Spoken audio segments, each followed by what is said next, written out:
ലാൻഡിങ്ങിനിടെ നിയന്ത്രണം തെറ്റിയ വിമാനം റെസ്റ്റോറന്റ് മുകളിൽ ഇടിച്ച് തകർന്ന് തീപിടിച്ച് 4 പേർ മരിച്ചു. വിമാനത്താവളത്തിൽ ഇറങ്ങാൻ ശ്രമിക്കുന്നതിനിടെ റൺവേക്ക് സമീപമുള്ള വൈദ്യുതി തൂണിലിടിച്ചതോടെയാണ് നിയന്ത്രണം നഷ്ടമായത്.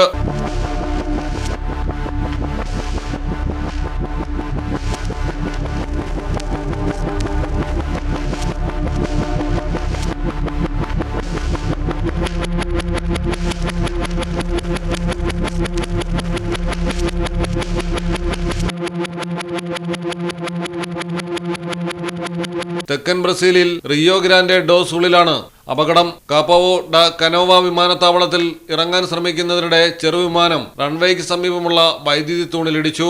ഇതോടെ നിയന്ത്രണം നഷ്ടപ്പെട്ട് ജനവാസ മേഖലയിൽ പ്രവർത്തിക്കുന്ന റെസ്റ്റോറന്റ് മുകളിലേക്ക് വീഴുകയായിരുന്നു. തുടർന്ന് പൊട്ടിത്തെറിച്ച് തീപിടിച്ചു. പൈലറ്റും വിമാനത്തിലുണ്ടായിരുന്ന 3 യാത്രക്കാരുമാണ് കൊല്ലപ്പെട്ടത്. അപകട സമയത്ത് റെസ്റ്റോറന്റിൽ ആരുമില്ലായിരുന്നു. റെസ്റ്റോറന്റിന്റെ മുന്നിൽ നിന്ന 2 പേർ തലനാരിയുടെ വ്യത്യാസത്തിലാണ് രക്ഷപ്പെട്ടത്. സാങ്കേതിക തകരാറാണോ പൈലറ്റിന്റെ പിഴവാണോ എന്നതടക്കം വിശദമായ അന്വേഷണം ആരംഭിച്ചു. News desk Malayalam television.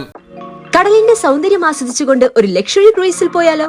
Minar cruise Cochin. Phone 8089 021 666 7034 191 993.